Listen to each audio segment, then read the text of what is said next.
level-level tazkiyatun nafas kata Imam Ghazali apa?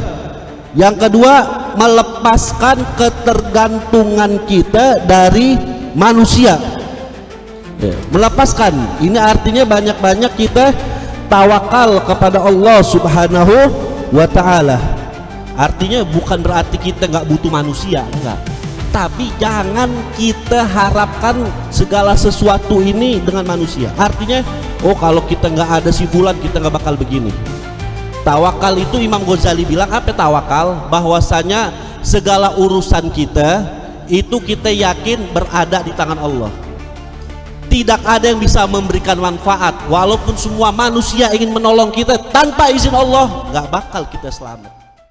Assalamualaikum warahmatullahi wabarakatuh. Bismillah walhamdulillah wassalatu wassalamu ala rasulillah Sayyidina Muhammad ibn Abdullah ala alihi wa sahbihi wa mawala la hawla wa la quwwata illa billah. Allahumma salli ala Sayyidina Muhammad wa ala ali Sayyidina Muhammad. Para tuan-tuan guru kita, para asatid Muhammad bin Husain Al-Tas, Ketua Umum DPP FPI, Kiai Haji Nur Zain, Ustaz Haris, banyak sini ada Habib Zaki bin Yahya, Kiai Mustafa, Ustaz Irfan dan yang lainnya, ada Kiai Awid. Doain mudah-mudahan para asatid kita diberikan kemenangan dalam perjuangannya, diberikan kekuatan istiqamah, dan juga Ustaz Adi, Ustaz Alwi, dan juga yang selalu kita doakan guru kita semua Sayyidil Habib Muhammad Rizq bin Muslim bin Syahab. Mudah-mudahan beliau selalu ada dalam penjagaan dari Allah Subhanahu wa ta'ala. Amin ya rabbal alamin. Gak lama yang ingin Al-Fagir sampaikan, karena banyak para guru-guru kita. Pada kesempatan ini sedikit yang ingin saya sampaikan, karena ini pembukaan. Al-Fagir nggak buka kitab dulu Tajul Arus, tapi sekarang kita baru pembukaan di bulan Dzulqa'dah ini. Dari Ramadan sampai Syawal, kita Ramadan sudah menunaikan ibadah puasa, Syawal juga kita membersihkan hati kita. Mudah-mudahan Allah jaga zahir dan batin kita semua. Nah, haibal kiram, Imam Ghazali mengatakan, saya kutip dari Imam Ghazali, bagaimana karena ini kita perdana ya, bagaimana sih cara kita untuk kita selalu tazkiyatun nafas, membersihkan jiwa kita ya, bagaimana caranya untuk membersihkan jiwa kita ya, jiwa kita ini artinya bersihkan hati kita dan akal kita. Imam Ghazali bilang hati ini ibarat raja, akal ibarat panglima perang, mesti connect dua-duanya. Hati kita bersih, hati ibarat raja, hati kita bersih tapi akal kita kotor. Seperti rajanya benar, panglimanya ngawur, akan rusak. Atau sebaliknya, akal kita cerdas, pinter, tapi hati kita kotor, ya kan? Seperti panglimanya sehat tapi dipimpin sama raja yang bobrok, akan jadi bobrok juga, karena panglima tergantung raja. Nah, makanya Imam Ghazali mengatakan ini cara untuk kita tazkiyatun nafas nih, untuk bersihkan hati kita dan akal kita. Yang pertama bagaimana sih? Yaitu dengan ilmu dan keyakinan. Ini yang pertama, dengan ilmu dan keyakinan. Segala sesuatu harus dengan ilmu. Kita tahu halal, tahu haram dengan ilmu. Kita tahu ini benar, tahu salah dengan ilmu. Makanya ilmu ini sangat penting. Makanya Nabi mengatakan thalabul ilmi fardhatun ala kulli muslim. Menuntut ilmu wajib bagi seorang kita muslim. Ya, jadi yang pertama dengan ilmu, ya, dengan ilmu dan keyakinan. Yang kedua dengan cara apa? Imam Ghazali mengatakan cara untuk kita tazkiyatun nafas dengan kita riyadhah. Ya, riyadhah. Nah, di sini Imam Ghazali mengatakan ulama bermacam-macam merumuskan riyadhah. Kalau kata Imam Yahya bin Mu'adz Ar-Razi, riyadhah itu dengan cara menjaga makanan, menahan mata, mengendalikan lisan. Jadi yang namanya riyadhah itu biar jangan salah pahami. Biar kata kita zikirnya sehari 100.000 kali, ya sholawat kita banyak tapi kita nggak bisa menjaga makanan kita masih makan makanan yang haram. Atau kita nggak bisa yaitu mengendalikan lisan dan mata kita, itu percuma. Nah, makanya riyadhah itu bagaimana kita menjaga lisan kita menjaga pandangan mata kita, dan menjaga perut kita. Jaga perut kita. Karena kenapa? Karena makanan yang masuk yang haram dalam perut kita itu mempengaruhi. Itu mempengaruhi ibadah Allah. Ya kan? Itu mempengaruhi. Makanya dalam Islam itu kita makan apa? Al-Qur'an mengatakan apa? Halalan thayyiban. Halal yang baik. Halal tapi nggak baik itu percuma. Artinya halal tapi berlebihan, ya, itu nggak baik. Makan berlebihan itu nggak baik. Minum berlebihan juga nggak baik, ya kan? Thayyiban baik tapi nggak halal, itu juga nggak baik ibadah Allah. Makanya yang kedua yaitu cara untuk riyadhah kita jaga makan kita, ya, dari perut kita ibadah Allah, ya kan? Dan juga menjaga lisan kita, menjaga pandangan mata kita.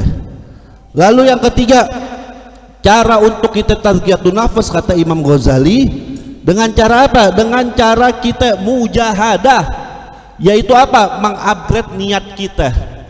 Niat ini sangat penting, ya, bahkan imam besar kita ngarang kitab khusus fiqhun niat, ya, makanya Nabi mengatakan innamal a'malu bin niat.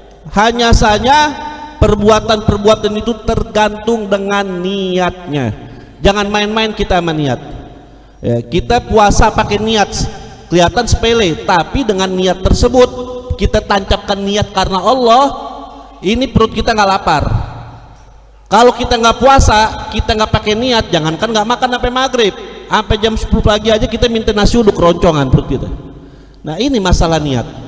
Saking pentingnya masalah niat, Nabi SAW pernah menceritakan, dulu di zaman Bani Israel ada seorang yang ingin menebang pohon, ingin amar ma'ruf nahi munkar, ya, karena pohon tersebut disembah, dibuat ajang kemusyrikan, orang pada nyembah pohon pesugihan. Lalu ketika sang pemuda tersebut ingin menebang pohon, mulai dirayu sama iblis, jangan kau tebang ini pohon, dirayu sampai akhirnya sang pemuda tergiur dengan harta yang diberikan sama iblis. Akhirnya sang pemuda tersebut tidak jadi menebang pohon. Ternyata ketika ditunggu-tunggu harta yang dijanjikan sama iblis nggak kunjung datang itu iblis. Sang pemuda marah. Ketika marah dia ingin menebang pohon, ternyata dia nggak bisa dikalahkan sama iblis. Kenapa? Gara-gara nih niat. Itu niat sangat penting. Makanya yang ketiga yaitu kita mujahadah. Bagaimana mujahadah kita bisa kita betul-betul mujahadah dengan kita nih niat kita yang baik. Inna sholati wa nusuki wa mahyaya wa mamati lillahi rabbil alamin. Nah lalu yang menarik Imam Ghazali mengatakan itu tadi ya cara untuk tazkiyatun nafas. Nah, lalu ada timbul pertanyaan, tazkiyatun nafas ini membersihkan jiwa kita ini ada level-levelnya. Ada level 1, naik lagi level 2, naik lagi level 3, naik lagi level 4. Imam Ghazali mengatakan ya level-level dari tazkiyatun nafas itu yang pertama kita meninggalkan dosa. Kalau kita sengaja melakukan dosa atau kita yakin kita melakukan dosa, kita cepat-cepat bertaubat kepada Allah Subhanahu wa taala. Taubat menyesal dan tidak akan kembali lagi untuk mengerjakan taubat. Itu level pertama. Yang kedua, level tazkiyatun nafas kata Imam Ghazali apa? Yang kedua, melepaskan ketergantungan kita dari manusia. Ya, melepaskan. Ini artinya banyak-banyak kita tawakal kepada Allah Subhanahu wa taala. Artinya bukan berarti kita nggak butuh manusia, enggak. Tapi jangan kita harapkan segala sesuatu ini dengan manusia. Artinya, oh kalau kita nggak ada si fulan kita nggak bakal begini. Tawakal itu Imam Ghazali bilang apa tawakal? Bahwasanya segala urusan kita itu kita yakin berada di tangan Allah. Tidak ada yang bisa memberikan manfaat. Walaupun semua manusia ingin menolong kita, tanpa izin Allah nggak bakal kita selamat. Atau yang sebaliknya, Allah yang bisa atas izin Allah seseorang bisa menimpah mudarat. Nggak ada yang bisa membuat mudarat kita, pengen mencelakakan kita tanpa izin Allah. Nah itu. Makanya Sayyidina Hasan bin Ali bin Abi Thalib, Sayyidina Hasan punya doa menarik ya. Apa kata Sayyidina Hasan? Allahumma ikdib fi qalbi raja'ak waqta rajai aman siwak hatta la arju ahadan ghairak. Kata Sayyidina Hasan, ya Allah, Allahumma ikdib fi qalbi raja'ak, ya Allah, lemparkanlah di dalam hatiku ini hanya aku berharap kepada Engkau. Waktu rojai aman siwak, dan putuskanlah harapanku ini kecuali hanya kepada Engkau ya Allah. Yang kedua tuh kata Imam Ghazali tuh, level-level tazkiyatun nafas. Yang kedua, melepaskan ketergantungan kita dari manusia kecuali hanya kita bergantung kepada Allah Subhanahu wa taala. Lalu yang ketiga, ini yang mulai rada susah. Ketika kita bisa tidak melakukan dosa atau kita cepat sadar. Yang kedua, kita punya tawakal yang tinggi. Nih, ini kata Imam Ghazali. Yang ketiga, biasanya manusia tersandung seperti ini. Apa? Membebaskan diri dari kesombongan. Ya. Biasanya orang kalau udah bisa meninggalkan dosa, tawakalnya tinggi. Kata Imam Ghazali, terkadang iblis masuk di dalam memberikan keangkuhan sombong ya kepada manusia. Akhirnya orang jadi sombong ya kan. Berapa banyak kita lihat, berapa banyak ya. Makanya di dalam kitab Al-Fawaid Al-Mukhtarah itu dikisahkan di zaman Bani Israel ada orang alim ahli ibadah. Akhirnya ahli ibadah tersebut ketika itu didatangi nama orang ahli maksiat, sama orang ahli maksiat ya kan. Orang ahli maksiat tersebut dia ingin datang silaturahmi kepada orang yang ahli ibadah. Orang ahli ibadah tersebut punya kesombongan. Apa? Ini orang nggak level jalan sama gue nih. Masa gue ahli ibadah disejajarkan sama dia? Akhirnya Allah kirimkan wahyu melalui nabinya. Apa kata Allah Subhanahu wa taala? Katakanlah kepada hambaku yang ahli ibadah, gara-gara dia punya kesombongan, aku hapuskan amal perbuatannya. Insya Allah. Jadi jangan kita yaitu merasa sombong, merasa hebat. Tuh. Iblis kenapa dosa? Karena sombong. Ya, karena merasa hebat, merasa pinter, dilaknat sama Allah Subhanahu wa taala. Lalu yang keempat kata Imam Ghazali, ya. Level yang keempat, kalau kita tarbiyatun nafas, ketika kita bisa melalui supaya hati kita nggak sombong. Yang keempat yaitu apa? Yaitu tujuan kita hanya fokus kepada Allah Subhanahu wa ta'ala. Yang terakhir, ini singkat aja.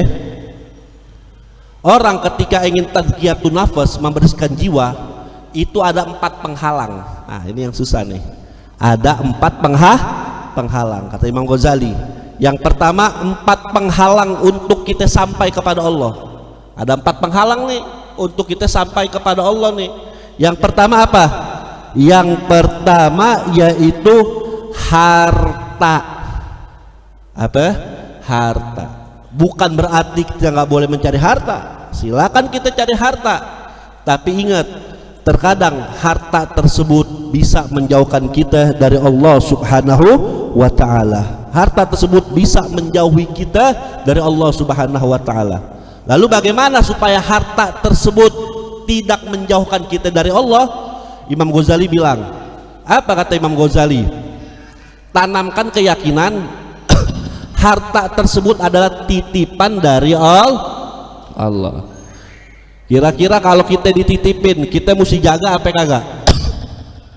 Filosofinya tukang parkir dititipin mobil, maka tukang parkir tersebut harus jaga tuh mobil. Kalau dia nggak jaga mobil dengan betul, begitu mau ngambil nih yang punya mobil, tahu-taunya bumper pecah, bannya hilang, ditempelin sama yang punya mobil. Lu nggak becus banget lu jaga.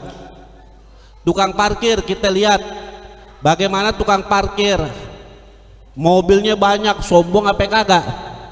Kenapa nggak sombong? Bukan punya dia. Nah, kita juga begitu. Jangan kita merasa sombong. Ini yang pertama, 4 penghalang untuk kita sampai kepada Allah. Yang pertama harta tuh penghalangnya.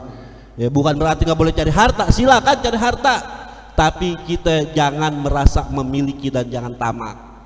Yang kedua kata Imam Ghazali, yang bisa menjadi penghalang kita untuk dekat kepada Allah Subhanahu wa taala yaitu apa? Yaitu pangkat atau kedudukan.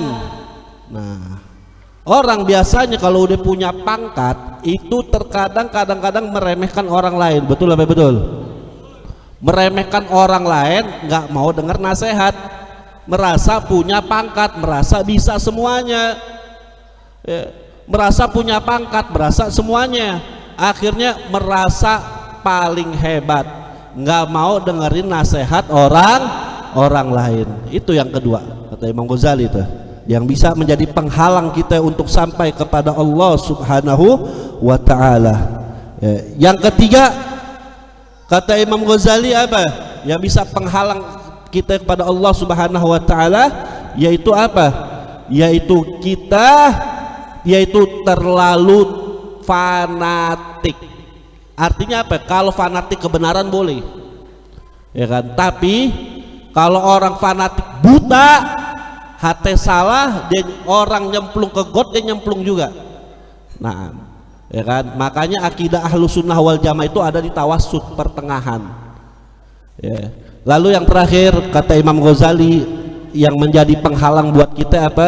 Maksiat, ya kan, makanya kita jangan menjadi yaitu orang-orang yang demen maksiat, itu jauh dari Allah Subhanahu wa taala. Mudah-mudahan insyaallah penjelasan dari Imam Ghazali ini bisa membersihkan jiwa kita, bisa membersihkan hati kita, bisa menjernihkan akal kita. Karena zaman sekarang orang pintar banyak tapi sedikit orang yang benar. Kenapa? Dia boleh pintar akal tapi hatinya kok kotor. Akhirnya apa? Akhirnya orang tersebut terjebak ke dalam kesombongan. Kalau udah sombong, Allah kunci hatinya. Khatamallahu ala qulubihim wa ala sam'ihim wa ala absarihim. Kata Allah, Allah kunci hati-hati mereka. Kalau udah dikunci hatinya, maka kebenaran dia lihat dia akan abaikan, pendengaran dia dengar dia akan abaikan. Nah, ini aja, mudah-mudahan insyaallah bermanfaat. Bila taufiq wal hidayah. Assalamualaikum warahmatullahi wabarakatuh.